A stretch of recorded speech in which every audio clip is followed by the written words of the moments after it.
간략한 인사와 함께 1, 2절이었죠. 빌립보 교회가 바울을 위하여 해준 일들에 대한 감사를 3절, 5절에 표했다면 오늘의 첫 부분은 하나님께서 빌립보 교우들을 위해서 하시는 역사들에 대한 바울의 감사를 표현하는 부분을 6절에서 8절까지 봅니다. 오늘 나머지 부분은 이런 아름다운 신앙의 관계와 사랑의 역사가 여기에서 그치지 않고 예수 그리스도의 재림의 순간까지 계속 자라고 풍성해져서 신령한 열매들이 넘침으로 말미암아서 하나님께 지속적인 영광이 될 것을 소망하면서 기도하고 있습니다. 그러므로 처음에 문안 인사들이 과거에서 현재까지 이루어진 사랑의 관계라면 오늘부터 나누게 되는 감사와 기도는 그 사랑을 바탕해서 지속적으로 계속되고 이 역사의 종말까지 확장되고 커가기를 바라는 보다 미래적인 소망을 가지고 기도하고 있습니다.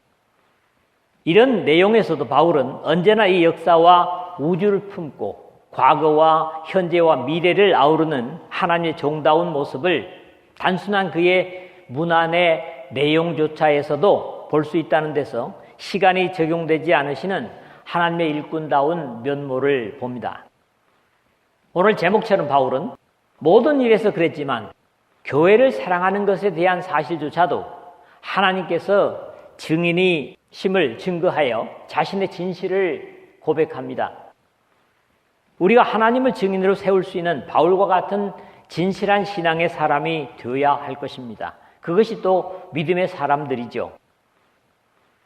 첫 번째로는 6절에서 7절의 말씀입니다. 너희가 내 마음에 있다. 바울은 이렇게 고백을 합니다. 바울은 빌립보 교회가 자신에게 베풀어진 사랑과 복음 사역에 함께 온 사실에 대해서 감사하는 칭찬을 아끼지 않았다면 이제는 그렇게 하나님의 은혜에 참여해준 빌립보 교회에 지속적인 은혜를 주실 것을 확신하는 고백을 하고 있습니다. 너희 안에 착한 일을 시작하신 이가 6절 첫 부분에 그랬는데요. 앞에서 빌립보 교회가 처음부터 바울에게 복음의 사역에 협력한 것에 감사한 내용을 봤습니다. 범죄한 사람은 절대로 스스로 착한 일을 할 수 없고 그런 이유에서 사람은 선할 수 없는 겁니다. 마가복음 10장 보면 어떤 사람이 선한 선생님 이렇게 예수님을 부르죠. 그러자 18절에 하시는 말씀이 예수께서 이르시되 네가 어찌하여 나를 선하다 일컫느냐 하나님 한 분 외에는 선한 이가 없느니라. 마가복음 10장 18절이고요. 마태복음 19장 17절 그리고 누가복음 18장 19절에도 같은 내용을 확인할 수 있습니다. 하나님은 그의 선하심으로 창조의 역사를 이루셨고 그렇기 때문에 보시기에 좋았더라. 모든 창조의 완성에서는 하나님이 지으신 그 모든 것을 보시기에 심히 좋았더라. 창세기 1장 31절에 증거하고 있습니다. 과연 이 역사 속에 가장 선한 일, 착한 일이 무엇일까? 그것은 사람이 가능한 것이 아닙니다. 아름답고 선하게 창조된 이 세상에 악한 세력이 들어와서 선한 것을 악용하게 만들었고 사람이 선을 행할 수 없도록 만들어버렸습니다. 그런 이유에서 하나님의 새로운 인간 창조를 에베소서 2장 10절에서는 우리는 그가 만드신 바라 그리스도 예수 안에서 선한 일을 위하여 지으심을 받은 자니 이 일은 하나님이 전에 예비하사 우리로 그 가운데서 행하게 하려 하시니라. 바울의 고백을 듣습니다. 이 범죄한 역사 속에 착한 일을 시작한 이는 하나님이시고 우리로 하여금 그리스도 안에서 새로운 피조물로 거듭나게 하신 것은 바로 이 선한 일을 위하여 지으셨다는 확신이 에베소 교회뿐만 아니라 오늘 우리 모두에게 중요합니다. 그런 이유에서 예수 그리스도 안에서 거듭난 우리가 할 수 있는 일은 역시 죄인을 의인 만드는 일, 즉 어두움 속에서 자신을 숨기고 하나님을 피하는 사람들을 빛으로 불러내는 구원의 일인데, 이 일은 사람 스스로가 불가능하고 역시 그리스도 예수 안에서 그의 십자가의 구속을 힘입어 가능한 것입니다. 그러므로 너희 안에 착한 일을 시작하신 이는 다시 말할 필요도 없이 하나님 우리 아버지십니다. 또 착한 일은 한 번으로 끝내시는 것이 아니라 이 선한 일을 가능하도록 십자가의 희생을 완성하시고 승천하셨다가 이 땅에 그 일을 완성하실 즈음에 다시 오실 재림을 약속하고 계십니다. 여기서 그리스도 예수의 날까지 이루실 줄을 우리는 확신하노라 6절 하반절에 그랬는데, 이 그날, 또 이 빌립보에서는 그리스도의 날, 고린도전서 5장 5절에서는 주 예수의 날, 데살로니가 후서 2장 2절이라든가 베드로 후서 3장 10절에서는 주의 날 등등 여러 표현으로 대부분 예수 그리스도께서 주체로 이 땅에 다시 오실 것을 말씀하는 그런 의미로 이 날을 표현하고 있습니다. 교회는 바로 이 하나님께서 시작하신 이 착한 일, 즉 구원의 일을 그리스도 예수의 날까지 지속하기 위해서 세상에 존재하는 유일한 기관입니다. 오늘 오후에 그리스도인과 세상을 말씀 나누겠습니다마는 그런 내용입니다. 이 귀하고 선한 일은 주님을 순종하는 충성된 종들과 함께 재림의 날까지 이루어 가실 것입니다. 내가 너희 무리를 위하여 이와 같이 생각하는 것이 마땅하니 7절 상반절인데, 빌립보 교회를 향한 확신은 이런 선한 일에 지속적으로 협력하고 마음을 주고 받은 데서 당연한 것임을 증거하고 있습니다. 여기 생각하는 것이 마땅하다고 할 때 빌립보 교우들과 그들의 마음씀을 항상 마음에 두고 있기 때문이라는 그런 고백입니다. 이것을 좀 더 강조하는 표현이 연이어지고 있습니다. 이는 너희가 내 마음에 있음이며 7절 중간에 그랬죠. 바울의 의무감에서나 그냥 지나치는 표현이 아니라 빌립보 교우들을 마음 깊이 사랑하고 있음을 고백하고 있는 겁니다. 이런 고백은 서로의 깊은 관계 속에서 주고받는 확신이라고 봐야 할 것인데, 사실 같은 신앙의 관계라면 이런 감격이 되어야 하고 어떤 삶의 과제이든지 나누는 것이 어려움을 느끼지 않아야 가능하다는 데서 오늘 우리의 상태를 점검할 필요가 있겠습니다. 어떤 말을 하든지 해석이 필요치 않은, 바로 듣고 이해할 수 있을 정도의 소통은 진리를 순종한다고 하는 그리스도 안에서의 관계로 당연한 것이고, 이것이 가능할 때 비로소 한 몸의 지체라고 할 수 있을 겁니다. 말을 할 때마다 저 사람이 무슨 의도로 저런 말을 하는가 하는 헤아림이 앞선다면 그것은 분명히 지체된 관계가 아닐 것입니다. 바울이 하나님께서 자신을 통해서 빌립보 속에 복음을 증거함으로 구원의 착한 일을 시작하시고, 빌립보 교회 역시 현재 로마의 감옥에 갇히기까지 이 아름다운 일에 지속적으로 함께 참여하기 때문에 자신의 마음에 함께 있다, 이런 고백을 하고 있는 겁니다. 적어도 빌립보 교회에 감사하는 것은 비록 복음을 위한 것이지만은 믿음으로 확신하고 이해함으로 자신이 투옥된 입장에 있음에도 거리끼거나 의심하지 않고 참여해주고 있기 때문에 자신의 마음에 들 수밖에 없다, 이런 고백인 거지요. 나의 매임과 복음을 변명함과 확정함에 너희가 나와 함께 은혜에 참여한 자가 됨이라 7절 하반절을 했는데, 여기 매임 또는 변명, 확정 이런 것들은 사실 모두 법정에서 사용되는 낱말들입니다. 어쩌면 바울이 그리스도의 십자가의 희생을 증거하면서도 나는 이제 너희를 위하여 받는 괴로움을 기뻐하고 그리스도의 남은 고난을 그의 몸된 교회를 위하여 내 육체에 채우노라, 골로새서 1장 24절에 고백한 바 있습니다. 세상 사람들 같으면 자신의 유리한 편에 서려고 하지만 바울이나 빌립보 교우들은 이런 어쩌면 육적으로 손해나는 편에 함께 하여 끝까지 같은 선한 싸움을 싸우고 있는 것에 감격이 되는 겁니다. 여기에 대한 격려를 베드로 사도가 함께 주고 있습니다. 오히려 너희가 그리스도의 고난에 참여하는 것으로 즐거워하라. 이는 그의 영광을 나타내실 때에 너희로 즐거워하고 기뻐하게 하려 함이라. 베드로전서 4장 13절입니다. 두 번째는 8절의 말씀입니다. 오늘 제목으로 잡은 말씀인데요. 바울은 자신이 빌립보의 성도들을 얼마나 사랑하고 있는지를 그리스도의 사랑과 하나님이 이 사랑의 증인이 되신다고 확인합니다. 이것은 단순히 입에 발린 표현이 아니라 자신의 진심에서부터 우러나오는 고백임을 증거하는 겁니다. 사람들이 어린아이들에게 너는 엄마를 얼마나 사랑하니? 물으면 요즘 모르겠습니다만은 예전에는 양팔을 이렇게 동그랗게 크게 벌리면서 하늘만큼 땅만큼 이라고 표현을 흔히 쓰곤 하는데 그것은 표현할 수 없을 만큼 사랑한다는 표현일 겁니다. 요즘도 그러나요? 그러나 바울은 빌립보 교회 교우들을 사랑하는 표현을 바울답게 신앙적 표현에서 최상에 검증된 사랑을 묘사하고 있습니다. 내가 예수 그리스도의 심장으로 너희 무리를 얼마나 사모하는지.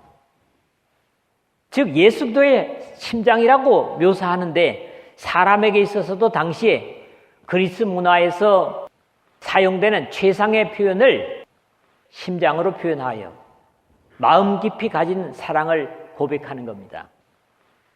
본래는 내장 또는 내부 그런 의미의 표현이었는데 감정의 자리인 심장, 마음, 사랑 이런 의미로 확대되는 스플랑케논이라는 히라버가 쓰인 겁니다.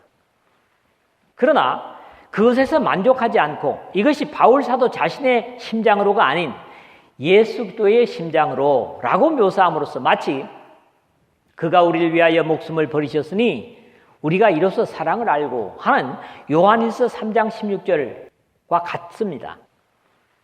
예수 그리스도께서 우리를 위하여 목숨을 기꺼이 버리신 것과 같은 사랑으로 사랑하노라고 증거하는 겁니다.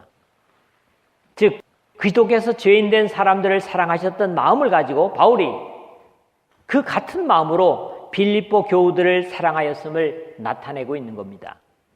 물론 바울이 이렇게 예수 그리스도의 심장으로 사랑할 수 있었던 것도 바울 안에서 성령의 역사하시고 예수 그리스도께서 바울이 가진 사랑의 중심이셨기 때문에 고백하는 것입니다.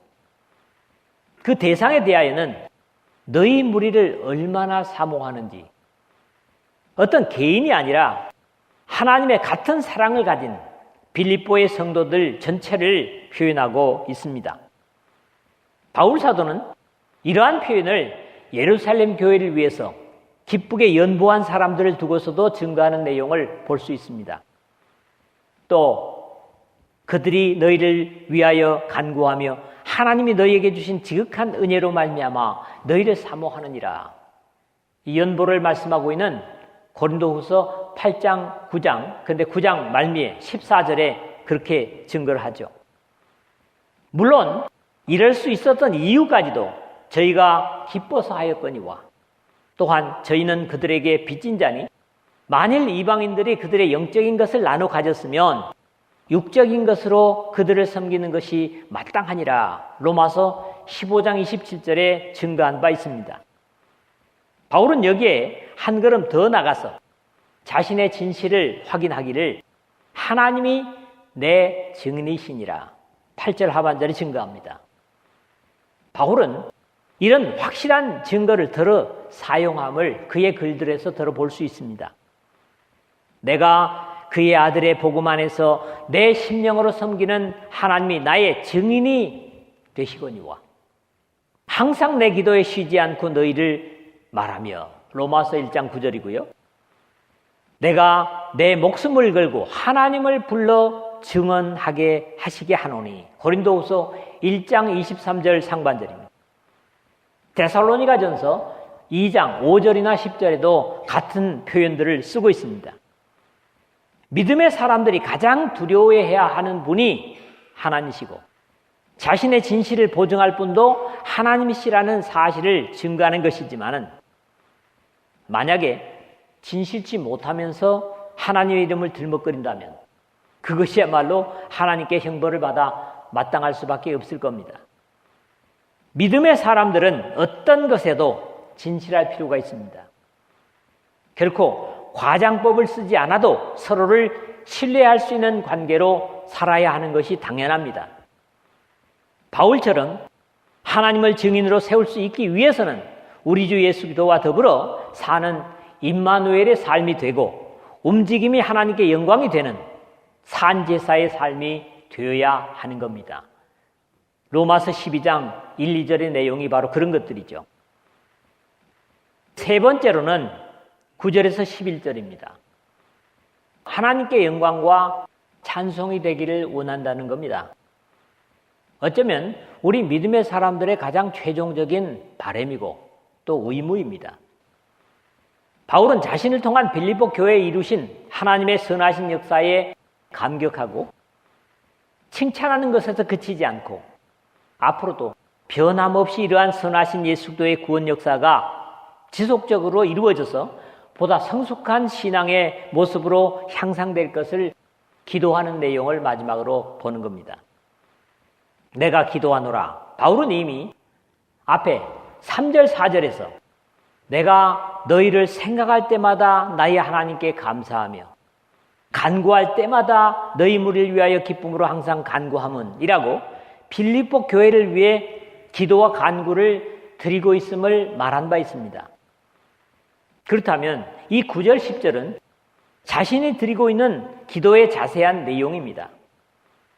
기도는 사실 믿음의 사람들이 하나님께 드리는 것이고 예수 그리스도께서도 너는 기도할 때에 네 골방에 들어가 문을 닫고 은밀한 중에 계신 네 아버지께 기도하라. 은밀한 중에 보시는 네 아버지께서 갚으시리라. 마태복음 6장 6절에 당부하신 바 있습니다. 그런데 왜 신앙의 대스승이요 사도인 바울이 이렇게 기도를 공공연하게 사람들에게 선포하는가? 의문이 될 수 있지만은 주님께서 경계하신 은밀한 중에 기도는 외식하는, 즉 사람들에게 과신하려는 기도를 경계하신 것이지 기도의 내용을 공개하는 것을 경계하신 것은 아닙니다. 사람 간에도 서로를 위해 무엇을 위해 기도한다는 사실을 안다면 그 기도하는 것에 실제적으로 함께 힘을 모을 수 있을 것을 역시 마태복음 7장 7절이나 8절, 누가복음 11장 9절에서 10절에서 가르치신 구하고 찾고 두드리는 기도의 전쟁과 다름이 없습니다. 내가 당신을 위해서 이런 것을 기도하고 있다. 그러면 기도를 받는 그 대상도 그 기도하는 것을 위해서 구체적으로 노력하고 힘써야 됩니다. 그럴 때 그 기도가 이루어진다는 거지요. 이제 바울이 빌립보 교회를 위해 기도하는 내용들을 살펴보겠지만 이걸 세 가지로 얘기하는 사람들도 있습니다만 저는 대략 4가지 정도의 신령한 삶에 대한 성장의 부분이고 적어도 육신적인 것이 아닌 영적인 장성을 위한 것이고 교회요 그리스도인들이라면 당연히 이렇게 돼야 할 것이다 하는 확신을 갖습니다. 먼저는 너희 사랑을 지식과 모든 총명으로 점점 더 풍성하게 하사 9절에 그랬습니다. 자신에게 지속적으로 주었던 사랑의 풍성함을 구하고 있는 내용입니다. 너희 사랑을 했는데 실제로 사랑은 성령의 열매 중에 첫째 항목임을 우리는 갈라디아서 5장 22절에서 볼 수 있죠. 그러나 바울은 이 빌립보 교회의 사랑에 지식과 모든 총명을 더하심으로 더욱 그 사랑이 풍성해지기를 구하고 있습니다. 이제 먼저 지식이라고 하는 것은 그냥 그노시스 하면 일반적인 지식을 얘기하지만 여기 쓰인 것은 에피그노시스, 명확한 지식, 인식, 어떤 지식을 바탕으로 한 완성된 지식을 의미하는데 세상의 단순한 알매 지식이 아니라 하나님에 대한 지식으로 하나님의 말씀을 알아감으로 그리스도인의 사랑이 더욱 확실해 가기 때문에 이런 지식을 구하고 있는 것이고, 그 다음에 총명은 분별, 판단, 통찰력이라고 할 수 있어서 하나님의 사랑을 이해하는 것이라고 할 때 하나님의 말씀의 깊은 이해와 성령의 감동으로 갖는 영적인 통찰력은 사랑을 더욱 풍성하게 누릴 수 있다고 하는 데서 이런 기도를 하고 있는 겁니다. 에베소서에 같은 기록을 볼 수 있습니다. 능히 모든 성도와 함께 지식에 넘치는 그리스도의 사랑을 알고 그 너비와 길이와 높이와 깊이가 어떠함을 깨달아 하나님의 충만하신 것으로 너에게 충만하게 하시기를 구하노라. 에베소서 3장 18절 19절이죠. 너희로 지극히 선한 것을 분별하며 10절 상반절에 그랬는데, 두 번째로는 지극히 선한 것을 분별할 수 있는 그런 신앙의 사람들이 되기를 기도하는 내용인데, 여기 지극히 선한이라고 하는 말은 우리말로도 그렇습니다만 우리가 일반적으로 말하는 착한 그런 의미를 가진 낱말이 아니라 중요한 것, 최선의 것을 의미하는 의미입니다. 그리고 분별하다 하는 것은 우리가 자주 듣는 말이지만은 어떤 광물을 갖다가 녹여서 거기서 필요한 광물을 뽑아내는 재련이라는 의미를 가집니다. 도키마조라고 하죠. 결국 신령한 분별력은 이 사랑이 하나님께서 우리를 사랑하시는 최선의 것인가, 아니면 어둠의 속임수인가를 분별하여 마지막 시대에 있게 될 온갖 거짓된 사랑의 십자가의 사랑을 분별하여 누리는 것입니다. 이것이 안 되면 순박한 사람들이 거짓된 사랑에 속아서 이단으로 넘어가게 되어 있습니다. 이런 일들이 요즘도 얼마든지 있죠. 또 진실하여 허물 없이 그리스도의 날까지 이르고 있는데 거짓이 없는 믿음으로 그리스도의 재림의 날까지 이르는 것입니다. 여기 진실하여라고 하는 말은 좀 독특한 의미입니다. 본래는 헤일리라고 하는, 이건 태양빛을 의미하고요, 크리노, 판단을 얘기합니다. 이 말 자체가 엘리 크리네스 해가지고 태양볕에서 완전히 밝혀진 이런 의미를 가지는 말입니다. 일반적인 의미와는 다른 태양빛으로 시험한 완전 무결한 상태를 표현한다는 의미죠. 사실 그리스도인의 진실은 태양광보다도 밝은 하나님의 빛으로 시험된 사람들이죠. 즉 의의 태양이신 빛이신 예수 그리스도에 의해서 깨끗함을 받은 사람들이기 때문에 그렇습니다. 허물 없이라는 말은 범죄케 하지 않은, 꺼리낌이 없는, 걸려 넘어지게 하지 않는 이런 의미입니다. 그냥 자신의 허물을 얘기하는 게 아니에요. 남에게 미치는 영향까지도 의미를 가지는 겁니다. 그러므로 여기에 나타난 기도의 내용은 성령과 더불어 사는 순결하고 깨끗한 삶과 다른 사람들을 넘어지게 하거나 거리끼게 하지 않는 거룩한 상태를 예수 그리스도께서 죄와 상관없이 이 세상에 자신들에게 붙은 사람들을 완전히 의로 데려가시기 위해서 오실 때까지 지켜가게 해달라는 그런 의미인 거지요. 예수 그리스도로 말미암아 의의 열매가 가득하여, 이것이 네 번째인데요. 예수 그리스도의 구속의 십자가로 인한 구원의 또 다른 의의 열매를 풍성히 맺게 해달라는 기도입니다. 주님께서 열매로 나무를 알 수 있다, 이렇게 말씀하시죠. 못된 열매 맺는 좋은 나무가 없고 또 좋은 열매 맺는 못된 나무가 없느니라. 누가복음 6장 43절이라든가 마태복음 7장 17절 18절에 같은 표현을 봅니다. 결국 예수 그리스도께 속해 있다는 가장 사실적인 모습은 그 열매를 통해서 검증된다는 겁니다. 그러므로 하나님의 선한 구원의 역사가 빌립보에서 이미 풍성한 사랑의 결실을 거두고 있지만 여기에 생명의 열매를 더하게 해달라는 기도인 겁니다.